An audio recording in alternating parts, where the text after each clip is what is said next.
Meus irmãos, bom dia, aqueles que eu ainda não tive a oportunidade de cumprimentar.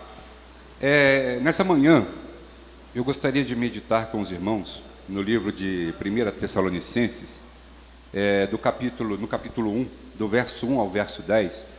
E eu gostaria de meditar junto com vocês sobre o tema evidência da graça de Deus. Ou melhor, evidências da graça de Deus. Só que antes de nós lermos a passagem,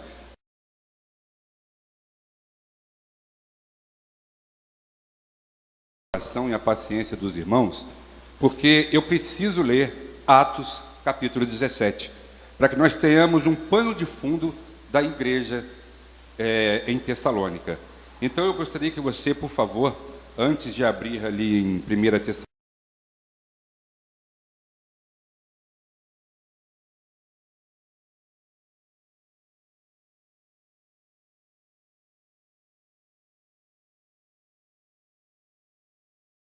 vai nos dizer assim: tendo passado por Anfípolis e Apolônia, chegaram a Tessalônica, onde havia uma sinagoga judaica. Segundo o seu costume, Paulo foi à sinagoga e por 3 sábados discutiu com eles com base nas Escrituras, explicando e provando que o Cristo deveria sofrer e ressuscitar dentre os mortos. E dizia: este Jesus que lhes proclamo, é o Cristo. Alguns dos judeus foram persuadidos e se uniram a Paulo e Silas, bem como muitos gregos tementes a Deus, e não poucas mulheres de alta posição. Mas os judeus ficaram com inveja, reuniram alguns homens perversos dentre os desocupados e com a multidão iniciaram um tumulto na cidade. Invadiram a casa de Jasão em busca de Paulo e Silas, a fim de trazê-los para o meio da multidão. Contudo, não os achando, arrastaram Jasão e alguns outros irmãos para diante dos oficiais da cidade, gritando: esses homens têm causado alvoroço por todo o mundo. Ou melhor, esses homens que têm causado alvoroço por todo o mundo, agora chegaram aqui. E Jasão os recebeu em sua casa. Todos eles estão agindo contra os decretos de César, dizendo existir um outro rei chamado Jesus. Ouvindo isto, a multidão e os oficiais da cidade ficaram agitados. Então receberam de Jasão e dos outros a fiança estipulada e os soltaram. Por que eu estou lendo essa passagem, meus irmãos, antes de nós entrarmos no texto propriamente dito de 1 Tessalonicenses? É porque, se nós formos olhar, e depois nós vamos entender isso lá no texto, quando nós olhamos para Atos dos Apóstolos, capítulo 17, nós vamos ver que uma coisa incrível acontece em Tessalônica.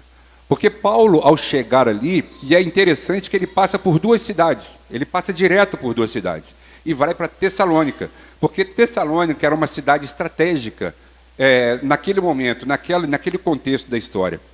Então o que acontece? Paulo, ele chegando na cidade de Tessalônica, ele vai direto à sinagoga judaica. E é interessante, meus irmãos, e isto me deixa um pouco assim assustado da forma como Deus trabalha no coração dos irmãos. Obrigado, Abner. Por 3 semanas.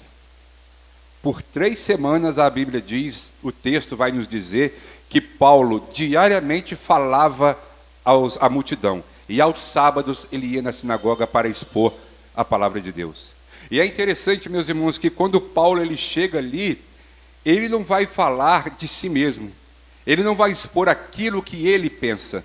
O texto ele vai dizer assim, olha, Paulo foi à sinagoga por 3 sábados, discutiu com eles com base nas Escrituras, explicando e provando que Cristo deveria sofrer e ressuscitar dentre os mortos. Ou seja, Paulo, ele não foi ali para persuadir alguém com palavras próprias. Ele foi ali para persuadir e para ganhar almas por meio da palavra de Deus, que é o único meio. É o único meio que Deus providenciou para que eu e você fôssemos salvos em Cristo Jesus. É o Evangelho. Não há outro caminho. Se a palavra de Deus não tem sido pregada, não haverá salvação. Porque ela é o meio que Deus usa para que nós alcancemos a graça da salvação. Então, quando Paulo chega ali, o rebuliço, vamos dizer assim, que né, tem que tomar cuidado com essa palavra, mas o rebuliço que ele causa naquela cidade é algo astronômico, é algo fora do comum, a ponto de, no versículos a mais para baixo, ele dizia, olha, essas pessoas que têm transtornado o mundo chegaram até nós, porque aquelas pessoas que estavam na sinagoga sendo enganados, creram em Cristo. E o ódio dessas pessoas para com Paulo foi tão grande, mas tão grande, que se você continuar a ler o texto de de Atos dos Apóstolos 17, você vai ver que Paulo ele foge para Bereia, depois Paulo vai para Atenas, onde ele faz aquele famoso discurso ao Deus desconhecido, e depois ele vai para Corinto, porque aquele pessoal que ficou insatisfeito com ele em Tessalônica estava no seu encalço.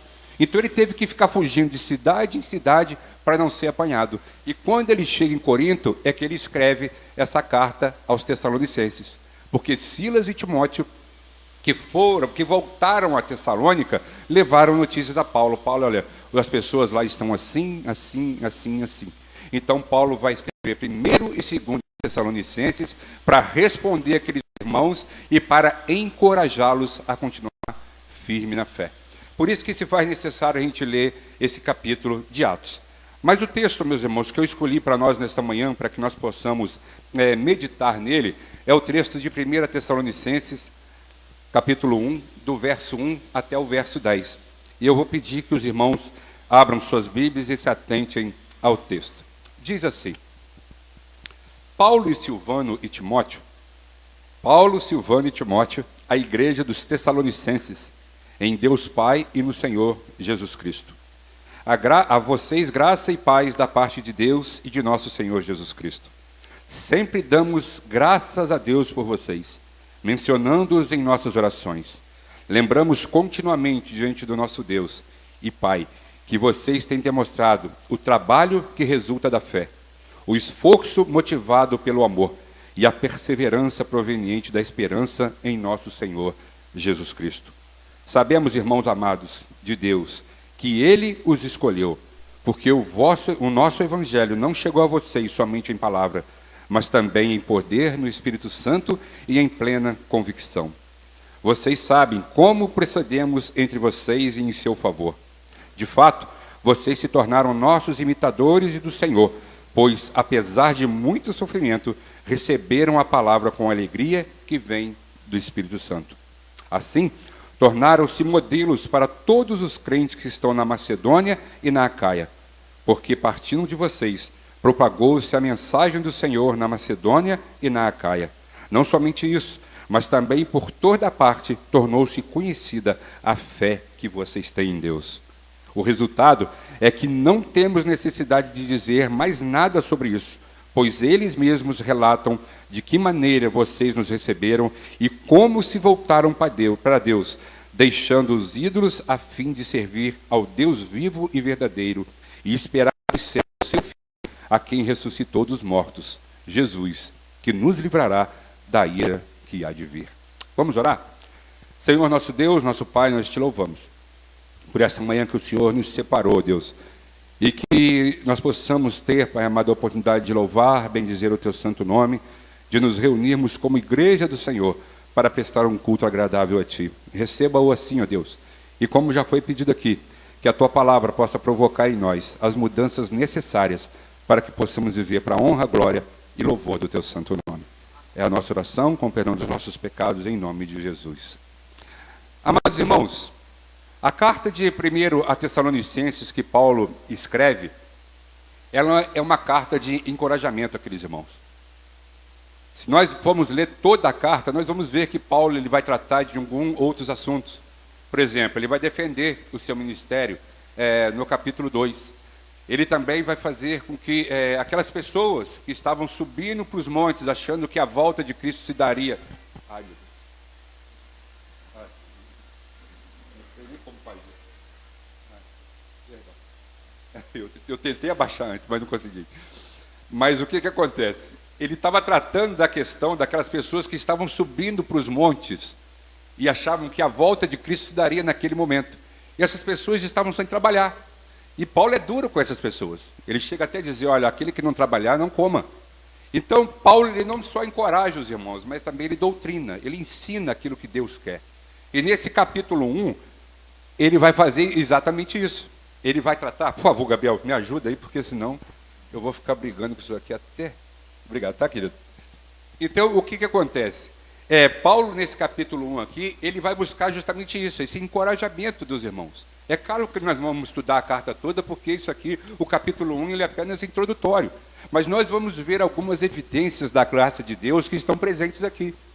A começar pelo versículo 2, Paulo diz assim: sempre damos graças a Deus por vocês, mencionando-nos em nossas orações. Lembramos continuamente, o verso 3, de nosso Deus Pai, que vocês têm demonstrado, primeiro, o trabalho que resulta da fé. Todos nós sabemos, meus irmãos, eu acho que se você tiver 1 ano de igreja, você sabe que obras não salvam. O que salva é a graça de Deus e a fé em Cristo Jesus. É isso que nos leva à salvação. A Bíblia nunca falou para que nós pratiquemos obras para que sejamos salvos. Mas uma vez salvos, nós temos que praticar as boas obras. Os irmãos de Tessalônica, Paulo diz aqui, olha, nós louvamos vocês por quê? Porque o trabalho de vocês foi resultado da fé.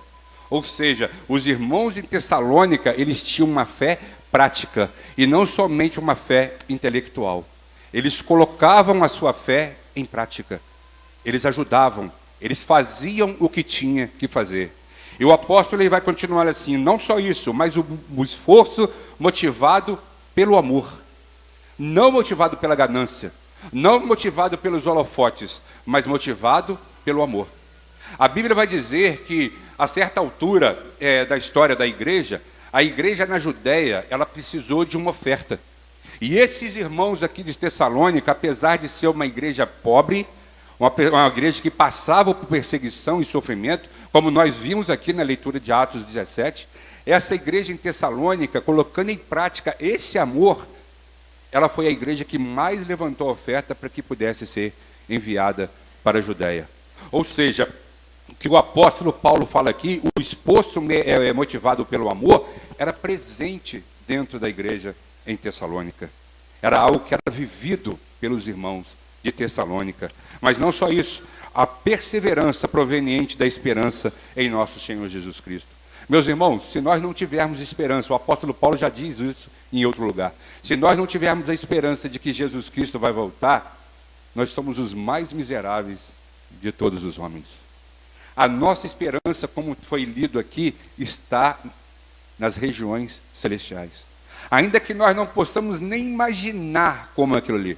Porque quando João descreve, no meu entendimento, a gente vai estudar isso às quartas-feiras a partir de fevereiro, no meu entendimento, era aquilo que ele conseguia expressar humanamente falando.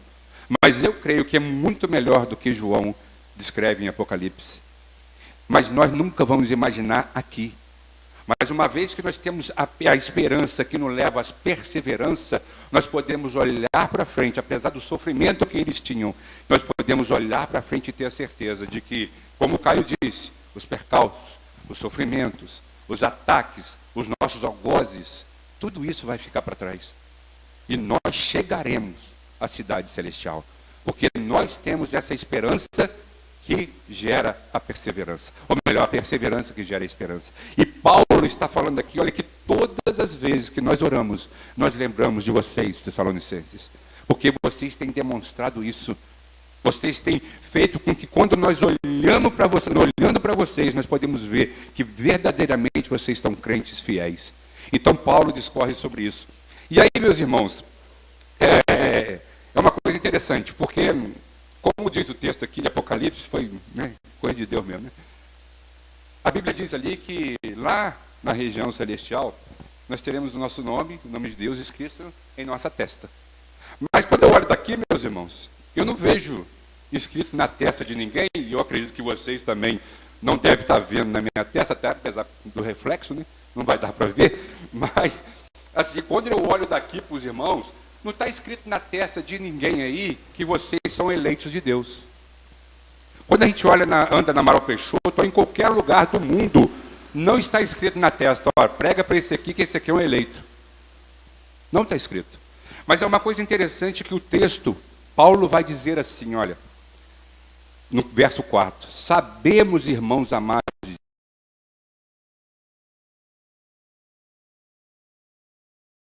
Tessalônica, as pessoas tinham na testa o nome escrito eleito. Eu acredito que não. Eu acredito que não. Porque São Paulo pregava só para os eleitos, mas ele entra numa sinagoga para o evangelho, onde muitas pessoas não criam em Deus. Mas Paulo ele vai discorrer no texto dele, meus irmãos, que nós podemos ver evidências em nossa vida e na vida da igreja de que nós somos eleitos de Deus.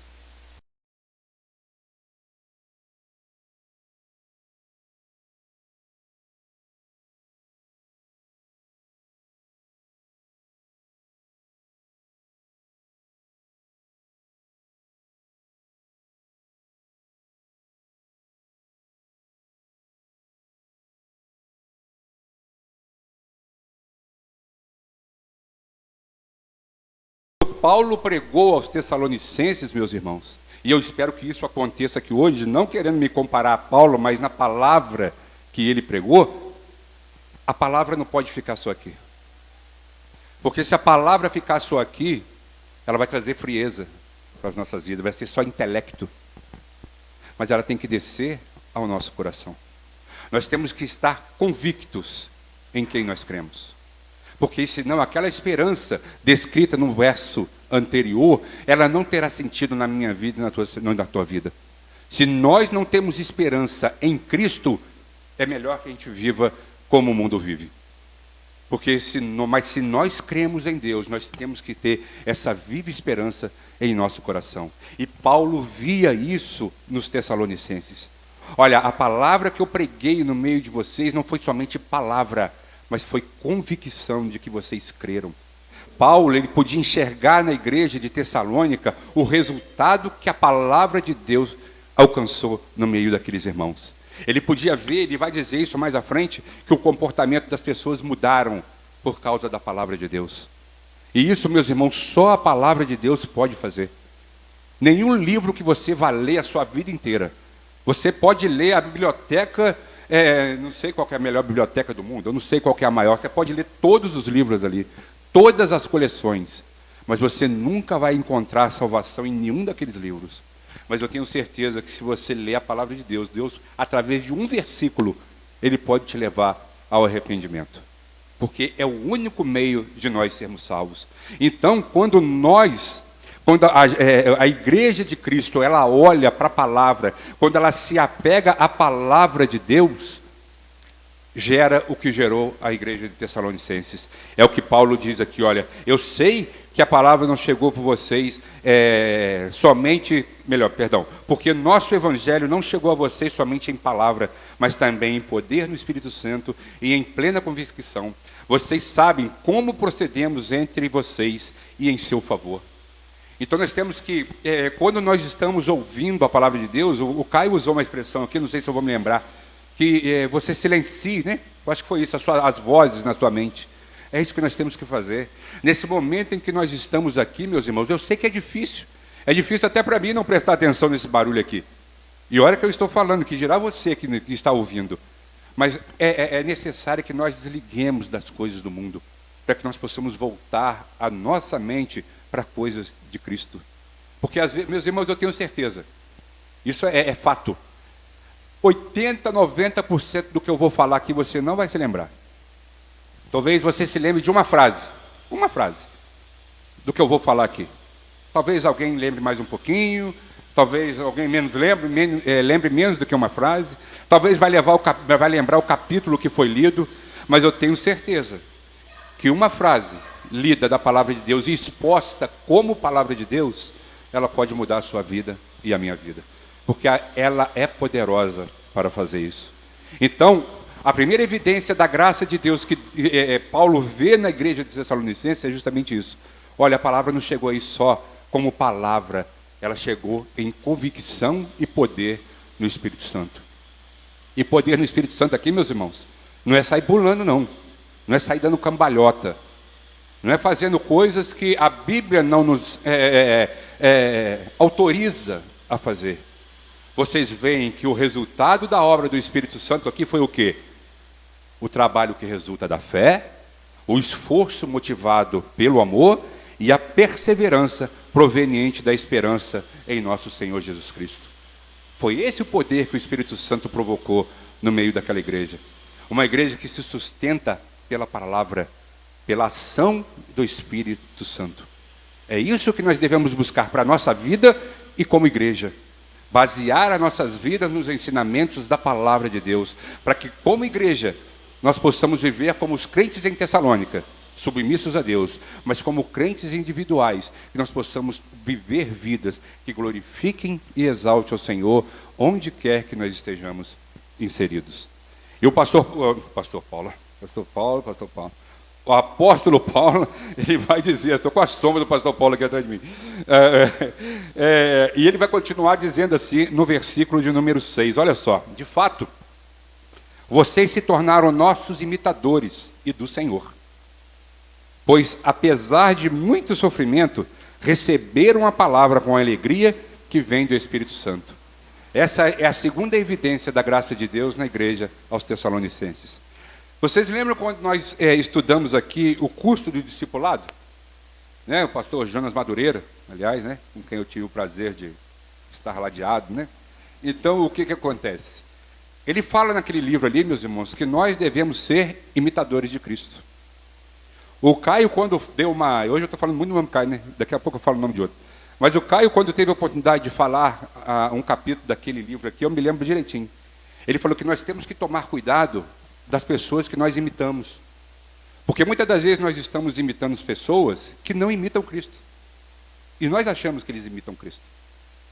E aí o que acontece? Como resultado disso, nós criamos deuses em nossos corações que não é o Deus que nós devemos adorar. Eu guardei isso, está vendo só? Ele falou uma vez, eu guardei isso. Só guardei isso também. Guardei, não lembro mais nada, mas isso eu guardei. É o que vai acontecer aqui hoje. Então nós temos que tomar cuidado com essa imitação. Mas o apóstolo Paulo aqui, ele é contundente, ele diz assim, olha, de fato, vocês se tornaram nossos imitadores e do Senhor. Por que ele diz isso? Porque a resposta ele dá depois. Ele fala assim, olha, pois apesar do sofrimento, vocês receberam a palavra com alegria que vem do Espírito Santo. Se nós olharmos para a vida de Jesus Cristo, meus irmãos, quem sofreu mais aqui do que Jesus Cristo? Eu acho que ninguém. Mas você pode ter sofrido mais que Paulo? Será? Eu também acredito que não. Mas nem assim eles deixaram de ter a alegria de pregar o Evangelho. Como eu tenho dito aqui nas oportunidades que eu tenho vindo aqui, Paulo, num calabouço úmido das prisões de Roma, escreveu a carta que é conhecida como a Carta da Alegria Cristã, Filipenses. Você não acredita que um homem preso, acorrentado, no ambiente úmido do calabouço, comendo comida, nem sei que comida que ele comia, se comia. Não é possível que um homem desse escreve Filipenses. Para eu escrever Filipenses como Paulo escreveu, eu tinha que estar no mínimo em Fernando de Noronha, da vida aí, entendeu? Sei lá, na Indonésia, um lugar assim mais bonitinho. Eu jamais escreveria Filipenses como Paulo escreve, estando num calabouço. E quando ele olha para a igreja de Tessalônica, ele consegue identificar isso. Olha, apesar de todo o sofrimento que vocês têm, ele diz aqui, olha, nós possamos ver que vocês receberam a palavra com alegria. Porque receber a palavra naquela época, meus irmãos, não era como receber a palavra hoje aqui. Para vocês terem ideia da perseguição que aquele pessoal lá de Atos dos Apóstolos 17 perseguiu Paulo, alguns historiadores dizem que eles andaram 160 quilômetros para ir atrás de Paulo. Você sabe o que é você andar 160 quilômetros sem carro, sem avião, sem um monte de coisa? De camelo. E mesmo assim, muitos não tinham camelo, porque camelo era caro, não era qualquer um que tinha camelo. Quando tinha um. Imagina a raiva que esse pessoal estava de Paulo. Imagina o rebuliço que Paulo não deve ter criado naquela cidade lá.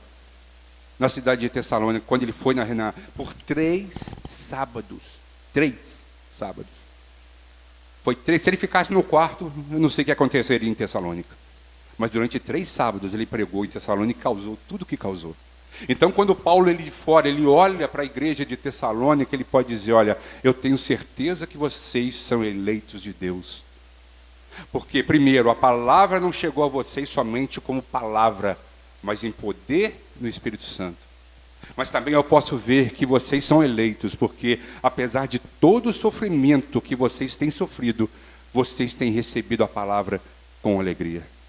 Porque assim como Paulo, que recebeu açoite, que recebeu pedrada, que teve que descer de um cesto para fugir dos seus perseguidores, ele olhava para a igreja de Tessalônica e via: olha, vocês são eleitos. Eu tenho certeza que vocês são eleitos. Porque aquilo que eu estou passando, vocês também estão passando. Sabe por quê? Porque vocês estão imitando a mim e ao Senhor. Paulo, em 1 Coríntios 11, se eu não me engano, 11, ele vai dizer assim, ó: sede meus imitadores como eu sou de Cristo. Meus irmãos, que responsabilidade. Que responsabilidade. Será que eu posso virar para minha filha e falar assim: Letícia, sede meu imitador como eu sou de Cristo? Será que a minha filha, se ela me imitar, o fim dela vai ser o céu? Será? Será que aquele seu amigo lá do serviço, se ele imitar a sua conduta, será que ele vai realmente para o céu? Será que ele vai se render ao Senhor? Mas quando Paulo olha para Tessalônica, ele diz: olha, vocês são eleitos. Porque assim como eu imito o Senhor, vocês também têm imitado.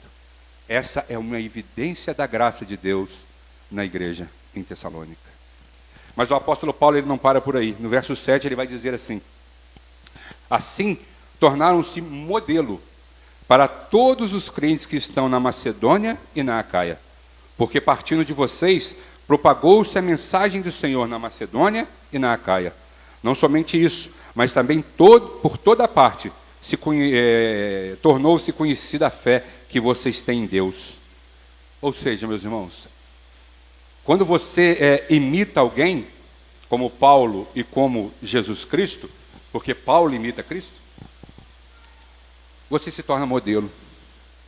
E se tornar modelo, meus irmãos, é uma responsabilidade incrível. Incrível. Porque um escorregão que você dá, acabou. É por isso que Paulo vai defender o ministério dele no capítulo 2. Porque as pessoas estavam querendo apontar para Paulo e falar: esse camarada aí não é isso aí que vocês estão pensando não, tá? Porque quando você não pode atacar a mensagem que ele prega, porque você não tem como contestar a verdade vinda de Deus, o que você vai fazer? Ataca a pessoa dele, vão acabar com a pessoa dele, com o caráter dele. Aliás, isso tem acontecido muito, né? Atualmente, né? Quando as pessoas não conseguem atacar as ideias de alguém, eles vão no caráter da pessoa. Só que muitas das vezes no caráter também não se encontra, apesar de não haver perfeição, né? Mas em Cristo há perfeição. Quando nós olhamos para Cristo, nós vemos perfeição. Então, quando o apóstolo Paulo diz aqui: olha, por vocês receberem a palavra com sofrimento e alegria, você tem se tornado modelo para os crentes lá da Acaia e da Macedônia. E é uma coisa mais incrível ainda, meus irmãos, que ele vai dizer assim: olha, o resultado é que não temos necessidade de dizer mais nada sobre isso. Tem um ditado aí, eu não sei o que né? Parece que a fama, como é que é? Tem um negócio assim. Antes da pessoa chegar, ó, fulano vai estar vindo aí. A fama chega primeiro. Eu não sei como é que é o ditado. É um negócio assim. A igreja de Tessalônica era assim. Paulo não tinha mais necessidade de chegar na Macedônia e na Acaia. Olha, gente, ó, o pessoal de Tessalônica, olha, mas que pessoal crente aquele lá. Olha, eles fazem isso, eles pegaram dinheiro para a Judéia, eles ajudaram os irmãos que estavam em necessidade, eles oram, eles jejuam, ele tem um carinho pelo zelo, ele tem zelo pelas coisas do Senhor. Essas coisas Paulo não precisava mais falar na Acaia e na Macedônia, porque a fama dos tessalonicenses já havia chegado até ali. Paulo não precisava mais perder tempo com isso. Essa é outra evidência da graça de Deus. Antes de nós chegarmos, a nossa fama já chegou. Mas só que a nossa fama também pode ser ruim, né? O nosso modelo pode ser um modelo a não ser seguido. E é isso que nós temos que tomar cuidado, quando nós levamos o nome do Senhor. Eu não estou dizendo para você, meus irmãos, que eu sou perfeito e você é perfeito. Assim como o apóstolo Paulo não era perfeito e a igreja de Tessalônica não era perfeita. Mas eu tenho certeza que quando Paulo olhou para eles e viu que eles eram eleitos do Senhor, eu tenho certeza que eles viviam no máximo para agradar a Deus em tudo que eles faziam. Se nós formos estudar a fundo, nós vamos ver. Na igreja de Tessalônica havia erros. Como eu disse, aquele pessoal que subiu lá para cima do monte, lá esperando a volta do Senhor, não trabalhava, mas queria comer. Aí o que Paulo disse para ele? Ó, esse pessoal aí, ó, vocês não trabalharem, não comem não. É desse jeito. Havia problemas da igreja de Tessalônica, mas o importante é que essas coisas sobrepunham-se aos problemas. A nossa igreja não tem problema, meus irmãos? Vamos olhar para nós, a nossa igreja tem. Ainda que não seja, né? Mas nós temos, nós somos pessoas, nós somos humanos. Qual igreja que não tem problema? Mas o que nós pregamos, o que nós vivemos, deve sobrepor os problemas que nós temos. Porque a nossa fé nos leva a isso. O nosso modo de viver nos leva a isso. A nossa crença e a nossa esperança em Cristo tem que nos levar a isso. A sobrepor os nossos problemas. É por isso que Paulo ele pôde olhar para a igreja de Tessalônica e falar: vocês são eleitos de Deus. Que Deus, meus irmãos, ele possa olhar para nós e falar assim: olha, essa igreja aí é eleita. Apesar do Alexandre estar lá, essa igreja é eleita. Essa é a verdade. Esse deve ser o nosso sentimento e o nosso desejo. Para que as pessoas, quando olharem para nós, eles possam olhar: poxa, aquela igreja é diferente. Mas por quê? Ah, é diferente porque a cadeira lá é dura. Nossa, não, é porque o púlpito é carpetado. Lá o microfone não tem fio. Não. Eles são diferentes porque eles creem fielmente em Deus. Isso basta. Isso basta. Não precisa nem colocar vírgula, pode pôr um ponto final. Eu preferia, meus irmãos, estar... É claro que, né? Isso aqui é muito bom. Isso aqui é muito bom. Principalmente quem viu aqui, quando nós chegamos aqui. O Beli viu, acho que o Felipe viu. Quando nós entramos aqui, a gente falou: meu Deus do céu. E quando a gente olha um ano e pouco depois, meus irmãos, mas se fosse para estar debaixo de uma árvore, eu preferiria estar debaixo de uma árvore servindo fielmente ao Senhor. Não que a gente não serve aqui. Não que a gente não serve aqui. Muitas das vezes, quem estava lá atrás, a Beli, esse pessoal vai lembrar. Estou mudando, tá vendo? Estou falando do Caio mais, agora estou falando da Beli. Quantas vezes nós não cogitamos em reunir na praça da ETPC? Foi ou não foi? Quantas vezes você chegou a pegar? O Johnny chegou a pegar. Nós cogitamos algumas vezes e nos reuniram na Praça Leila, nos reunir na praça da ETPC. Porque não é o lugar, gente. É a mensagem. É por isso que Paulo, quando olhou para Tessalônica, ele pôde ver: olha, apesar do sofrimento de vocês, apesar de tudo que vocês passam, vocês são eleitos. E como deve ser bom isso, meus irmãos? As pessoas olharem para nós, né? Ô Gabriel, me explica um negócio aqui, cara.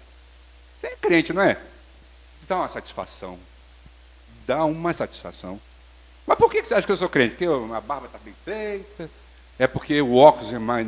Não, cara, é o seu jeito de falar. É diferente. Pô, a gente está contando piada ali, você sai fora. Você não joga na Mega Sena da virada. Isso é muito bom, meus irmãos, as pessoas olharem para nós e não, talvez não vai ver Cristo formado, porque a gente é bem ruim, muito mesmo. Mas pelo menos ele vê lapsos da graça de Deus em nossa vida. Isso é maravilhoso, meus irmãos. E é o que Paulo está vendo na igreja de Tessalônica. Ele pôde olhar para a igreja de Tessalônica e detectar: olha, o comportamento de vocês é de pessoas que são eleitas. São pessoas que foram escolhidas desde a fundação do mundo. Porque ninguém que não é eleito não recebe a palavra como vocês receberam. Ninguém que não está em Cristo recebe o sofrimento que vocês estão recebendo e ainda permanecem firmes na palavra. Ninguém que não crê em Cristo vira modelo para as pessoas de fora. É isso que nós devemos buscar. É claro, para a glória de Deus. E isso nós temos que ter em mente, para a glória de Deus. E o apóstolo Paulo, a partir do verso 9, ele vai dizer assim: pois eles mesmos, quem? O pessoal de Acaia e o pessoal da Macedônia, relatam de que maneira vocês nos receberam e como se voltaram para Deus, deixando os ídolos a fim de servir ao Deus vivo e verdadeiro, e esperar dos céus o seu Filho, a quem ressuscitou dos mortos, Jesus, que nos livrará da ira que há de vir. Meus irmãos, como é bom ouvir isso, pois eles mesmos relataram da maneira que vocês nos receberam e como se voltaram para Deus. Você que está aqui nessa manhã, meus irmãos, nessa igreja aqui, você não vai ver apelo. Você não vai ver alguém tocando aqui para que o apelo fique mais meloso. Não vai ter. Não espere isso que não vai ter. Mas eu quero dizer uma coisa para você. O que Paulo disse aqui aos Tessalonicenses, eu quero dizer para você. Pois eles mesmos relatam da maneira como vocês nos receberam e como se voltaram para Deus. Ou seja, como eles se converteram a Deus. Eu quero dizer uma coisa para você. Aquilo tudo que foi prometido ali em Apocalipse 22 é realidade. Ainda que você não acredite. Aquilo ali é real. Você pode chegar em casa e ler novamente Apocalipse 22. Tudo aquilo que você viu ali vai acontecer. Independente de você crer ou não crer, vai acontecer. Ah, mas eu sou ateu. Não tem problema, vai acontecer. Porque é a palavra de Deus. Tá? Por mais duro que possa ser, vai acontecer. Então eu quero dizer para você hoje de manhã que não crê em Cristo ainda, eu não sei qual é a sua fé, mas se ela está fora de Cristo, ela está te levando para o inferno. O que eu quero dizer para você nessa manhã, creia em Cristo. Porque a única possibilidade possibilidade de você viver aquela realidade ali é em Cristo. Fora de Cristo você não vai viver aquilo ali, muito pelo contrário. Se você voltar um pouquinho o capítulo de Apocalipse, no 21 ou 20, não sei, a Bíblia vai falar que a sua vida, ela está reservada para o inferno, onde haverá choro e ranger de dentes. É isso que está reservado para você sem Cristo. Quando Paulo olhou para a igreja de Tessalônica, meus irmãos, ele percebeu pela evidência da graça naquela igreja que eles se converteram a Cristo. Por tudo isso que nós já lemos. Ele pôde olhar e dizer assim, olha, vocês se converteram. O resultado na vida de vocês é de alguém que se converte. É de alguém que se volta para Deus. E vive na esperança de que Jesus Cristo vai voltar. Meus irmãos, qual é a nossa esperança? Em quem nós temos colocado a nossa esperança? É em Cristo? Se for, graças a Deus. Mas se não for, coloquemos a nossa esperança em Cristo. Porque no final é isso que vai prevalecer. Aquilo que você tem buscado fora de Cristo não vai te levar para aquelas realidades ali. Muito pelo contrário. Elas vão te decepcionar no final da estrada. Mas eu tenho certeza de que se você se firmar em Cristo, tudo aquilo que o Caio falou aqui, de sofrimento, perseguição, algozes, tudo aquilo vai ficar para trás. E o seu gozo, ele será eterno. O pastor Augusto Nicodemos, ele diz que essa frase aqui é a definição do crente. Quando diz assim, olha, deixando os ídolos a fim de servir a Deus, ao Deus vivo e verdadeiro, e esperar dos céus o Filho, a quem ressuscitou dos mortos, Jesus, que nos livra da ira que há de vir. Essa é a definição do crente. Quando nós olhamos para um crente fiel e verdadeiro, é isso aqui que é a definição dele. Nós abandonamos as coisas do mundo e vivemos na esperança do Filho que virá. E ele, não é ele, melhor dizendo, é ele que vai nos livrar da ira vindoura. Porque ele já pagou o preço na cruz. Porque a ira de Deus estava sobre ele na cruz. É por isso que ele pode nos livrar da ira vindoura. Mas ele só vai livrar aqueles que estão nele. Aqueles que estão eleitos desde a fundação do mundo. E como eu disse aqui no início, não está escrito na sua testa que você é eleito. Na minha não está escrito. Apesar de eu estar aqui pregando, não está escrito aqui eleito. Não tem cargo na igreja do mundo que vai falar que você é eleito. Mas o seu comportamento, a sua vida, a sua maneira de pensar, a sua esperança, ela vai dizer se eu posso, eu não, e eu. Se Deus pode olhar para você e falar assim, esse aí é um eleito. Esse é meu. Esse aí, ainda que alguém queira fazer alguma coisa, esse aí não vai sair da minha mão. Então, meus irmãos, o meu desejo para nós, é que nós possamos espelhar essas evidências da graça, não só na nossa igreja, mas também na nossa vida. Para que as pessoas que estão ao nosso redor, elas possam olhar para nós, e ainda que você não seja, que você seja diferente, porque o seu cabelo é black power, ou que você não tenha cabelo, né? Acontece muito, né? Ainda que você tenha um cabelo azul, não seja diferente porque você tem um cabelo azul. Porque você tem um cabelo amarelo, roxo, preto, amarelo, sei lá a cor que você quiser colocar. Não seja diferente porque você tem uma tatuagem no peito. Não seja diferente porque você tem um furo no nariz. Seja diferente porque Cristo te escolheu. Essa é a diferença que vai fazer diferença no final. Eu quero fazer uma aplicação, só uma. Agora eu vou falar outros nomes aqui, apesar de eu repetir alguns. A Alice está aqui, a Leila não, né? O Abner ainda era criança, a Beli também. Mas eu poderia citar aqui a Celina, eu poderia citar a Eliane, eu poderia citar alguns irmãos que estavam lá na fundação da igreja. Né? Eu não sei se tem mais alguém aqui. O Pedro chegou depois, chegou quase junto comigo. Mas os irmãos que experimentaram a fundação da nossa igreja, meus irmãos, por muito tempo, depois que eu cheguei um ano, talvez depois, por muito tempo nós experimentamos a nossa igreja, a Alice está aqui para comprovar, com 15, 20 membros. Né, Alice? Quantas vezes nós caminhamos assim? A gente não enchia uma sala. Às vezes, meus irmãos, saía mais gente do que entrava. O pastor Paulo, que deve estar ouvindo ali, tomara que não, né? Mas que deve estar assistindo ali, tocava violão, cantava e pregava. A gente ficava aí sentado aí, ó.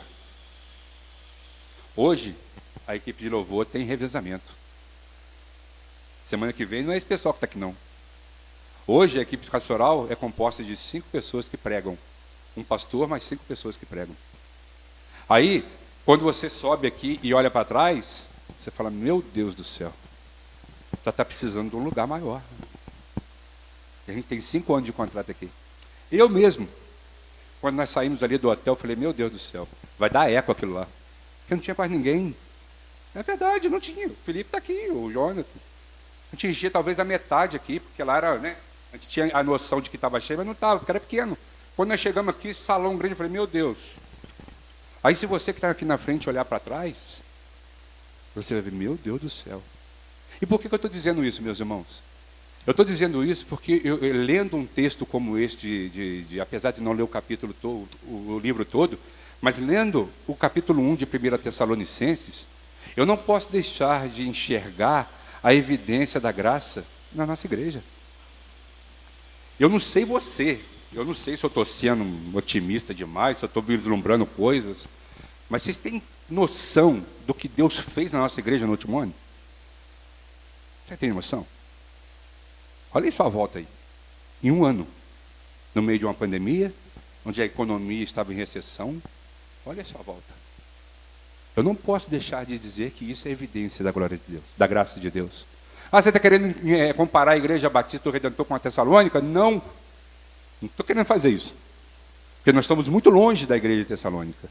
Mas eu posso dizer para vocês, meus irmãos, que o mesmo Deus que agiu lá em Tessalônica, eu tenho certeza que Ele está agindo aqui. Isso eu posso dizer. Eu não sei o que Deus vai fazer amanhã. Eu não sei. Aliás, o Caio foi bem brilhante, né, cara? Você está participando dos termão hoje, hein, Caio?